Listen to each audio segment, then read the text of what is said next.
Assalamualaikum warahmatullahi wabarakatuh. Halo guys, apa kabar nih? Kayaknya baik-baik aja ya. Emang harus baik-baik aja dong. Hahaha. Semoga selalu dalam keadaan sehat walafiat ya. Jadi aku tuh di sini mau ngebahas tentang toxic relationship. Siapa nih yang lagi dalam hubungan toksik atau yang pernah dalam hubungan toksik? Yang belum pernah dalam hubungan toksik, pada tahu gak sih toxic relationship itu apa? Di sini aku akan coba ngebahas buat kalian ya. Toxic relationship adalah sebuah hubungan yang tak sehat baik dalam asmara, pertemanan, atau pekerjaan. Namun, seringnya toxic relationship berhingga pada sebuah hubungan asmara. Menurut kompas.com ada 10 ciri-ciri toxic relationship. Aku mau coba ngasih 10 ciri-ciri yang menurut aku sama menurut data yang dari tadi aku dapat toxic relationship itu seperti itu. Yang pertama, tidak adanya dukungan. Kan sewajarnya dalam hubungan tuh saling mendukung ya. Misalkan aku ngedukung pacar aku ngedukung aku gitu. Tapi kalau misalkan dalam hubungan itu justru nggak adanya saling dukungan, misalkan si pasangan aku ini merasa terancam sama keberadaan aku, sama apa yang udah aku capai, sama proses aku, nah itu yang disebut dengan toxic relationship. Mungkin lebih ke sirik kali ya kalau yang kayak gitu, karena kayak nggak suka gitu sama keberhasilan orang. Yang kedua itu adalah komunikasi yang tidak sehat. Komunikasi kan maksudnya yang tidak sehat itu setidaknya kalau misalkan nggak bisa ngasih kabar tiap jangan tiap menit deh, tiap jam gitu, atau nggak ngasih kabar secara beruntun. Setidaknya dia tuh kalau misalnya mau pergi kerja dia bilang, kalau mau udah pulang kerja dia bilang gitu, atau mau pergi kemanapun dia bilang, atau setidaknya malam itu ngeluangin waktunya gitu guys. Nah, yang maksud dalam komunikasi yang tidak sehat ini adalah, jadi kalau misalkan kita pergi kemana-mana terus baju kita tuh kayak baju kayak orang-orang biasanya gitu, nah pasangan kita tuh malah bilang, apa sih kamu tuh jelek tahu, atau kamu tuh ini gitu, malah mengeluarkan kalimat yang kasar, terus malah mencemooh kita, terus jadinya malah bertengkar aja gitu. Nah itu yang disebut dengan komunikasi yang tidak sehat dalam hubungan toksik. Yang ketiga itu ada cemburu yang berlebih. Kalau hal-hal yang cemburu masih pada batas wajarnya ya gak apa-apa gitu. Misalkan kita ngelihat pasangan kita pergi sama temen ceweknya, ya wajar lah ya kalau misalkan kita cemburu. Tapi kalau misalkan cemburu yang berlebih itu lebih ke yang selalu apa-apa tuh bertengkar aja, terus selalu berpikir kalau kita itu orang yang selalu berbohong, atau misalkan kita tuh lagi pergi ke warung misalkan, tapi dia tuh nyangkanya malah kamu pasti pergi sama cowok gitu. Nah malah di situ tuh malah bertengkar aja, kan dari situ tuh udah nggak ada ketidakpercayaan dari pasangan kita gitu guys. Nah yang keempat itu adalah perilaku yang mengatur. Ini nih yang maksud dalam perilaku yang mengatur di sini tuh kadang gimana ya? Menurut aku sih kita tuh nggak bisa menjadi diri kita sendiri. Jadi kita tuh kadang kalau misalkan sama doi kita, kamu tuh harus gini, kamu tuh harus gitu. Jadi dia tuh berusaha buat mengontrol kita gitu. Sehingga kita itu nggak ada waktu buat diri sendiri, nggak ada waktu buat me time gitu. Nah, menurut aku itu yang paling parah gitu, soalnya sering disalah terjemahkan sama orang-orang yang dia tuh gitu karena dia tuh sayang, dia tuh begitu karena dia tuh cinta gitu, dia tuh gitu karena dia tuh peduli. Padahal perilaku yang kayak gitu perilaku yang menurut aku ada yang di salah satu hubungan yang toksik. Kelima, tidak memiliki rasa percaya. Apa tuh maksudnya tidak memiliki rasa percaya? Semisal nih, kita lagi ada masalah sama keluarga atau sama teman kita deh. Terus kita tuh nggak ngerasa, kayaknya gue gak bakalan aman deh kalau misalnya cerita sama pasangan gue. Nah itu di situ yang tidak memiliki rasa percaya. Apa yang menyebabkan kita itu nggak bisa cerita sama si pasangan kita ini? Menurutku itu yang ada di hubungan yang toksik. Yang keenam, itu ada tidak jujur. Tidak jujur di sini maksudnya kayak gimana nih?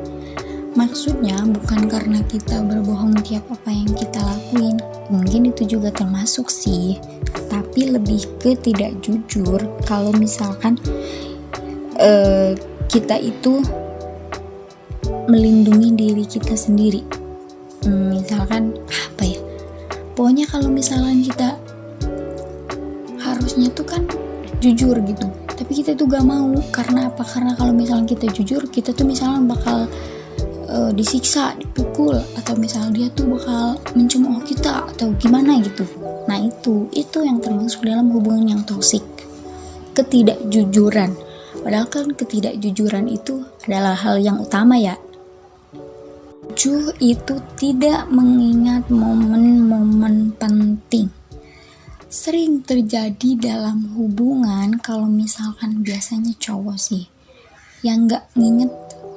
Misalkan sekarang tuh anniversary-nya kita, atau misalkan anniversary pernikahan gitu, tapi dia tuh nggak ingat. Oke lah kalau misalkan dia lupanya sekali, 2 kali, terus kita ingetin terus dia jadi inget. Tapi kalau misalkan dalam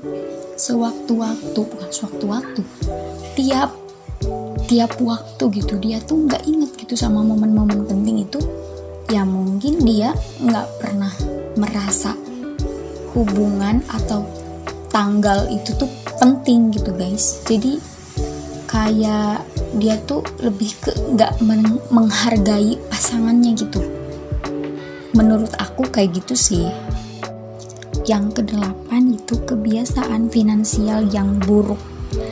Jika dalam hubungan sudah terdapat kesepakatan bagaimana dan kemana saja uang yang akan dialokasikan, terus pasangan kita tuh tiba-tiba ngelakuin hal-hal yang di luar itu gitu, di luar kesepakatan itu. Nah itu tuh bisa disebut toxic relationship. Apalagi kalau misalkan si uang itu tuh digunain dalam jumlah besar, terus tidak memiliki keadaan yang darurat banget gitu. Terus juga bukan atas persetujuan pasangannya lagi. Nah itu tuh bisa termasuk toxic relationship, karena menurut aku kan di sana kejujuran itu berguna gitu. Berarti masuk yang tidak adanya kejujuran sama yang finansialnya yang buruk. Ini yang harus hati-hati sih ini, soalnya ini masalah duit guys, duit. Yang ke-9 adalah selalu mengalah. Kalau misalkan mengalah 1 kali, 2 kali itu masih hal-hal yang wajar. Tapi kalau misalkan dalam hal apapun dia selalu ngalah aja, karena pengen pikiran dia tuh ya asalkan si doinya itu senang gitu. Menurut aku, woi, enggak lah. Maksudnya tuh kalau misalkan diri sendiri juga punya hak gitu untuk menyerukan pendapat gitu. Jangan cuma ngalah aja gitu. Menurut aku itu apa sih sebabnya dia selalu ngalah gitu? Apakah pasangannya yang emang kalau misalkan ngalah itu suka cerewet atau gimana gitu? Mungkin itu bisa jadi salah satu penyebabnya. Dan yang terakhir ini tuh adalah apa ya? Pokoknya di setiap pasangan, menurut aku cewek sih yang sering kayak gini, berharap ada perubahan pada pasangannya. Itu gitu. Nah, sekarang kita udah bahas nih 10 hal-hal yang ciri-ciri, intinya ciri-ciri dalam hal-hal toksik gitu guys. emang lebih baik itu jomblo ya? Enggak juga sih, enggak pacaran gitulah guys. Tapi kalau misalkan udah nemu yang srek, setia, sayang sama kita, pertahanin aja, pertahanin. Mudah-mudahan kalian enggak sedang berada di dalam hubungan yang toksik gitu. Tapi kalau misalnya pasangan kita udah berubah, maksudnya tuh dia lebih ke yang lebih baik gitu dari sebelumnya gitu, terus misalkan sesuai harapan gitu, ya udah kita tuh pengen dia kayak gitu, tapi kita tuh nggak merasa puas, maksudnya tuh enggak, dia tuh belum berubah gitu, berarti itu yang salahnya adalah di diri kita sendiri, karena selalu mengharapkan orang lain berubah, tapi dianya sendiri gak nyadar kalau dia juga udah ngelakuin kesalahan, yaitu nggak pernah merasa puas atas perubahan dari pasangannya ini. Jadi guys, setelah pembahasan yang kemarin tentang ciri-ciri dari toxic relationship tentang hubungan asmara, kayaknya nggak terlalu dapet gitu kalau misalnya dari aku doang. Aku ini ada narasumber yang mudah-mudahan gitu bisa memperjelas tentang toxic relationship kepada kalian. Selamat datang Kak Ayu. Oke, selamat datang Kak Imas. Terima kasih sudah mengundang. Oke, terima kasih. Mungkin kita akan langsung aja ya tentang toxic relationship itu seperti apa sih, khususnya itu dalam hubungan asmara gitu. Yang pertama tuh kan biasanya toxic relationship itu dijalani sama 2 orang, dan yang toxic itu kan salah satunya. Nah, yang pengen ditanyain itu rata-rata tuh penyebab dari toxic relationship itu apa sih? Kalau menurut aku pribadi sih, terjadinya toxic relationship itu karena kurangnya perhatian dari satu sama lain itu.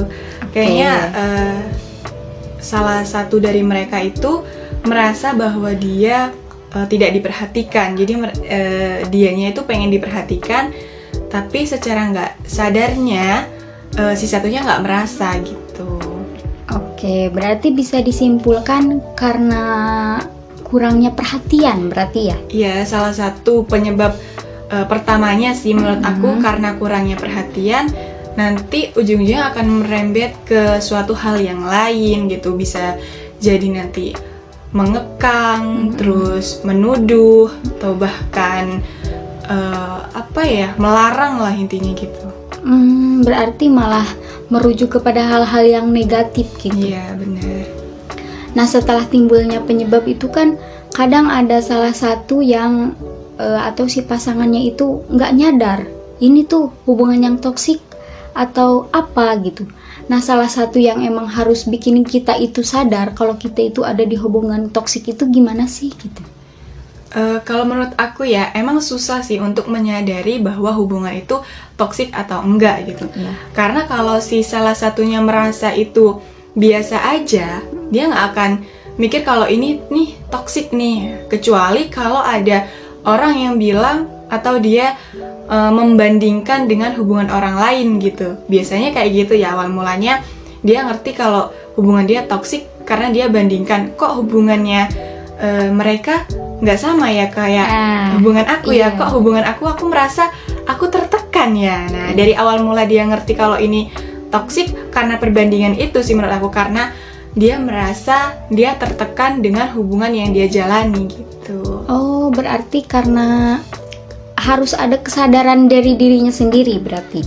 Karena yang aku tahu, bukan yang aku tahu ya, maksudnya tuh yang aku lihat dari contoh teman-teman aku, meskipun dia udah disadarin kalau dia itu lagi ada di hubungan toksik, ya dia tetap nggak sadar gitu.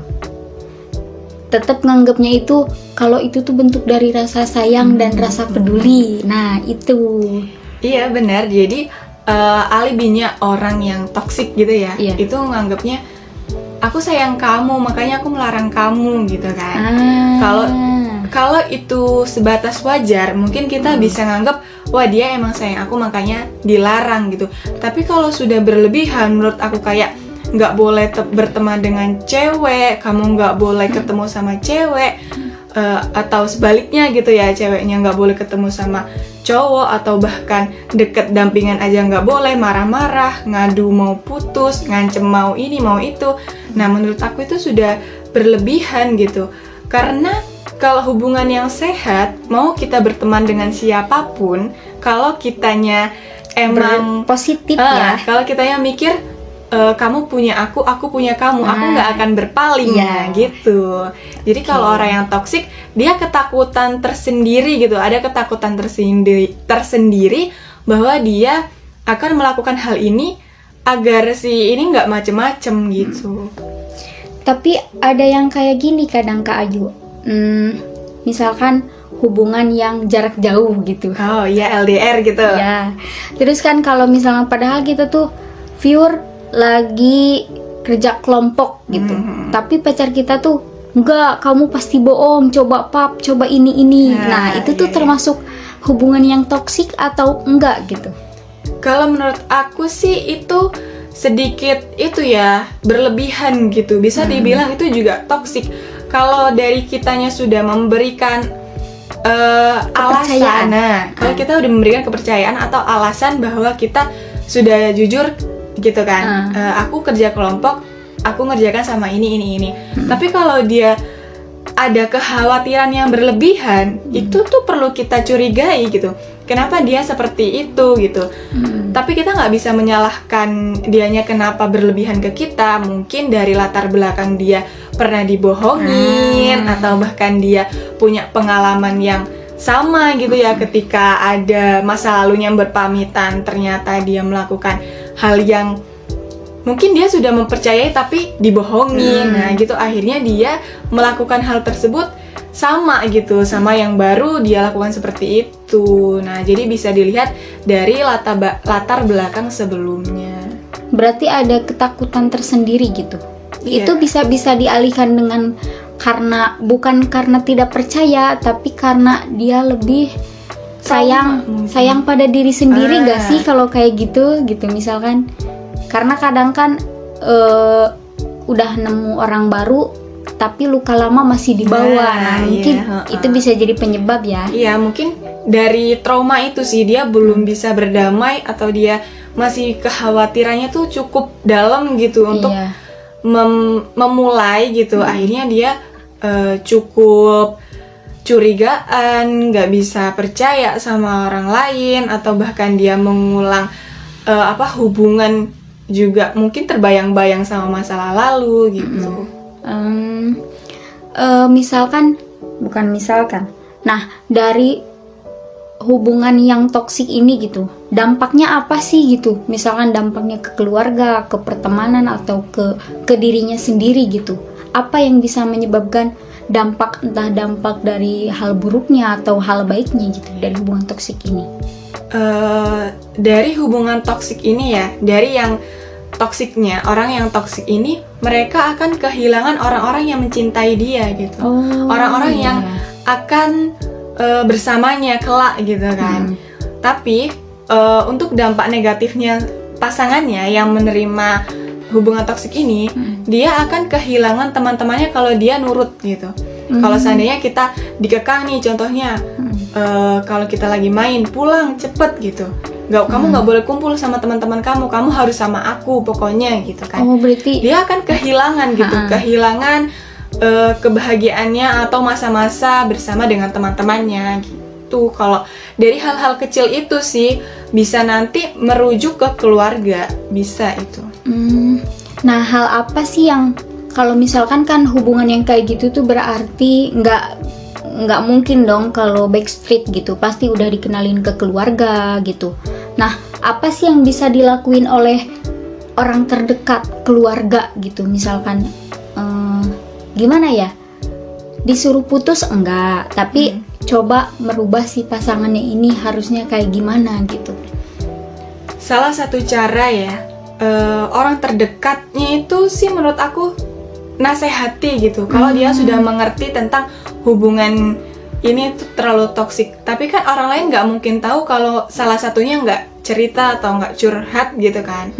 Kalau dia curhat atau ke terdekatnya, saudaranya tah, temannya kah, atau bahkan orang tuanya, kalau kita sudah kenal gitu, kitanya yang merasa hubungan itu toksik, kita curhat aja gitu. Menurut aku, ceritakan kalau hubungan itu toksik atau bahkan nggak bisa kalau diterusin kayak gini terus gitu. Kecuali kalau kita bisa memperbaikinya sendiri, kita lakukan sendiri. Tapi kalau butuh orang lain untuk bisa dibilang motivasi atau nasihat-nasihat yang kelak bisa menjadi hubungan yang lebih baik, itu perlu sih. Kadang ada yang ini loh Kak Ayu, meskipun dia tuh misalkan si korban toksiknya itu udah diingetin sama teman-temannya, terus juga kan karena si korbannya ini emang nggak bisa ninggalin si pasangannya ini, si pacarnya yang toksik ini. Nah, apa sih yang bisa membuat si pacarnya ini sadar? Atau misalkan kan kalau misalkan orang yang selalu ngatur kayak gitu-gitu tuh orang yang selalu ngerasa benernya, jadi itu tuh disebut susah, iya. Nah, mungkin kan si pasangannya tuh bisa merubah. Nah, hal-hal apa yang emang bisa si pasangannya tuh beri buat si pacarnya yang toksik ini, kalau kamu itu gini, aku butuh kebebasan gitu. Kalau menurut aku ini sih, kita harus melakukan diskusi gitu loh. Diskusi antara kamu dan aku gitu. Jadi kita perlu untuk bicarakan apa yang bikin kamu nggak suka, apa yang bikin kamu tertekan gitu. Jadi utarakan aja, kita diskusi gimana nanti ke depannya mau berubah atau enggak. Nah, itu jadi perlu adanya diskusi menurut aku ya. Kalau salah satu dari pasangan ini ya, salah satunya merasa tertekan, itu perlu yang namanya diskusi, perlu yang namanya upgrade hubungan ya, dalam artian menjadi lebih baik lagi untuk menuju ke jenjang yang berikutnya gitu. Setelah pertanyaan-pertanyaan tadi, Kak Ayu ada pengalaman gak sih tentang hubungan yang toksik gitu? Atau teman-teman terdekat gitu? Kalau hubungan toksik sendiri sih, dulu aku pernah ngalamin sih. Ini pengalaman aku pribadi ya. Aku yang ngalamin sendiri, aku yang merasa kalau aku berada di posisi itu. Dulu pas waktu aku memiliki hubungan ya, sebelumnya aku nggak merasa kalau ini tuh toksik sebenarnya. Ya pasti nggak nyadar dulu kan. Nah, ya makanya tuh kok aku ngerasa kok ini makin gini ya, kok aku merasa aku makin jauh sama teman-teman aku, makin nggak bebas kesana kesini. Aku gitu. Makin nggak bisa bebas, aku nggak bisa melakukan hal-hal yang aku sukai gitu. Jadi dia ngerasanya itu pokoknya kamu harus sama aku gitu, kamu nggak boleh sama orang lain gitu. Intinya aku dan kamu, nggak boleh ada orang lain gitu. Maksud aku kan nggak mungkin dong kalau kita berhubungan hanya antara kamu dan aku gitu. Kita perlu orang lain, kita butuh orang lain gitu. Aku butuh teman, kamu butuh teman gitu. Jadi kita harus imbang aja gitu. Gimana caranya kita bisa menjalani hubungan itu dengan baik gitu. Saling percaya aja, komitmen ya gitu kan menurut aku.